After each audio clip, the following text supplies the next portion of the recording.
Breaking news Nalgonda జిల్లాలో దారుణం చోటు చేసుకుంది. ప్రియుడితో కలిసి భర్తను చంపేసింది ఒక భార్య. వివాహేతర సంబంధానికి అడ్డొస్తున్నాడు అని కిరాయి హంతకులతో కలిసి తన భర్తను చంపించేసింది ఓ భార్య. పైగా తన పుస్తెల తాడును అమ్మి మరీ భర్తను చంపించడానికి ప్లాన్ చేసింది.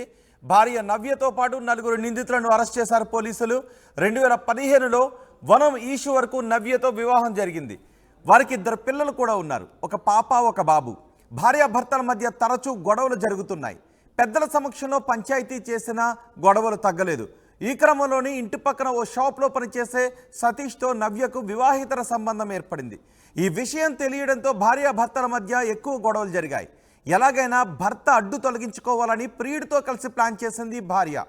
భర్తను చంపడానికి నక్కా వీరాస్వామి అనే వ్యక్తితో 2 లక్షల రూపాయలు డీల్ కూడా కుదుర్చుకుంది. ఈశ్వర్ మెడకు తాడు బిగించి ఊపిరాడకుండా చేసి చంపి బావిలో పడేశారు. నిందితుల నుంచి 2 బైకులు, 5 మొబైల్స్, 2 తులాల పుస్తెల తాడు, ఒక కార్, కొంత నగదును స్వాధీనం చేసుకున్నారు పోలీసులు. ఈ ఘటనకు సంబంధించి పోలీసులు మాట్లాడారు. వాళ్ళు ఏం చెప్పారో చూద్దాం.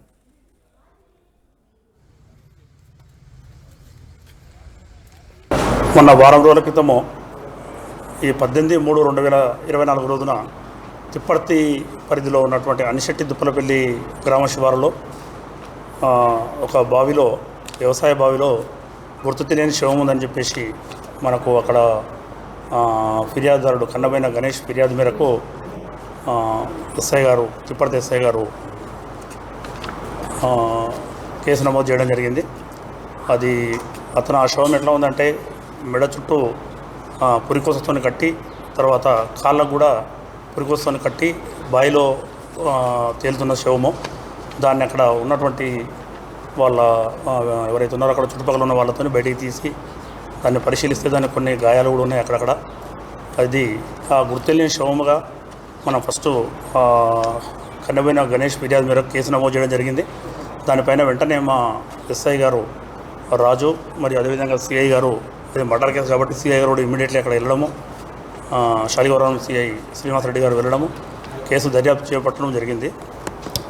దీంట్లో భాగంగా దర్యాప్తులో భాగంగా ఫస్ట్ ఐడెంటిఫై అతన్ని ప్రెస్లో వచ్చిన దాన్ని బట్టి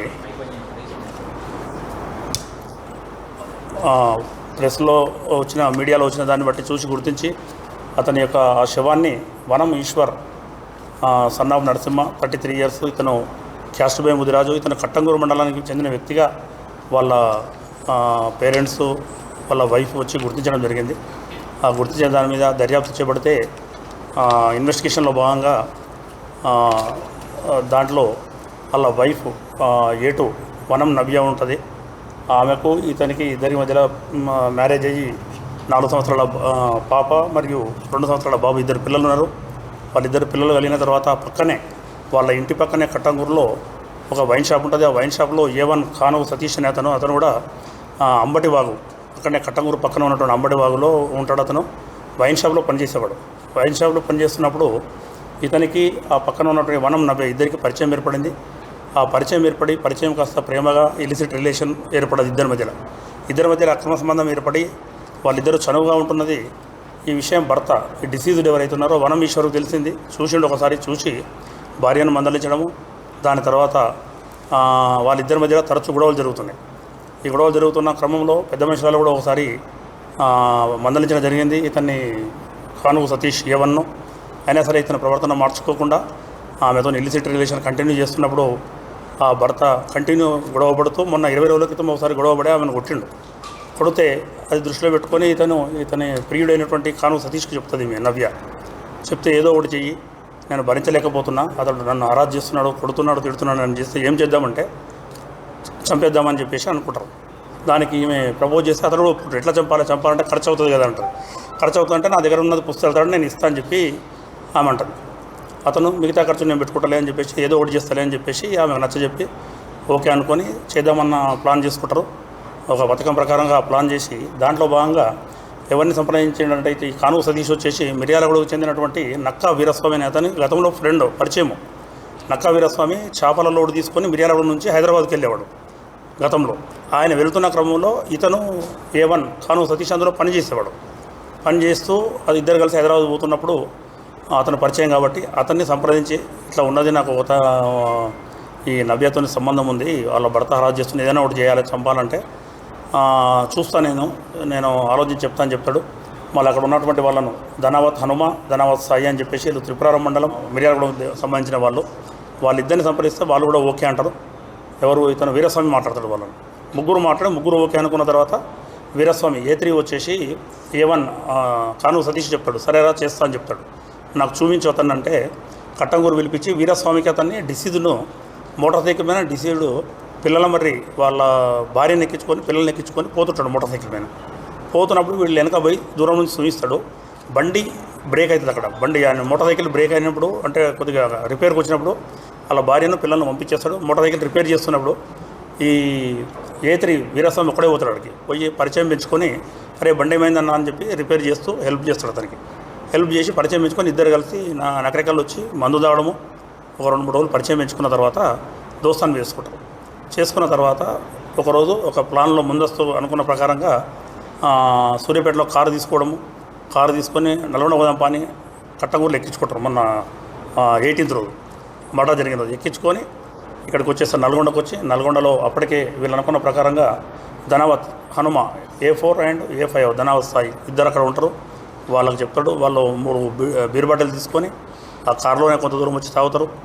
ఆల్రెడీ పురికోస సుశీల్ తాడు తీసుకొని కారులో కొద్దిగా ఈ పనాగల్ బైపాస్ రోడ్ అవతల తాగి కొద్దిగా ముందుకు పోతున్న క్రమంలో తాగినాక వెనక కూర్చున్నటువంటి హనుమ అండ్ ధనావత్ సాయి ఇద్దరు కలిసి పురికోసను కారులో ఉన్నటువంటి సీట్ చుట్టూ అతనికి చుట్టేస్తారు. మెడ చుట్టూ చుట్టి వెనక్కి లాగేస్తారు. లాగి వెనక కాళ్ళతో గుంజి సీటు మధ్య లేచి ఆ స్ట్రాంగులేషన్ పురికోస అవుతుందో దానితోనే ఇద్దరు బట్టి గుంజేస్తారు. ఈ క్రమంలో అతను చనిపోవడం జరుగుతుంది. కొద్దిగా ముందుకు పోయిన తర్వాత అడవి అనిశెట్టి దుప్పల వెళ్ళి పోయినాక అక్కడ లెఫ్ట్ సైడ్ కారు ఓపెన్ ప్లేస్లో తీసుకెళ్తే అక్కడ ఒక బావి ఉంటుంది. ఓపెన్లో బావి, వ్యవసాయ బావి. ఆ బావిలో వేసేసిన తర్వాత ఎవరు తెలియనట్టు ఎవరంతలా వెళ్ళిపోతారు. పని అయిపోయిందని చెప్తాడు. ఎవరికి A1 కాను సతీష్కు వీరస్వామి చెప్తాడు అయిపోయింది అని చెప్తే అతను పోయి అతనికి ఈ నవ్య ఇచ్చినటువంటి ఆమె 2 తులాల పుస్తెల తాడు ఇస్తుంది. ఆ పుస్తెల తాడు తీసుకుని పోయి ఆయనకి ఇవ్వడము. అదేవిధంగా 85,000 2 సార్లు 2 దఫాలుగా ఆన్లైన్ ట్రాన్స్ఫర్ చేస్తాడు వీరస్వామికి.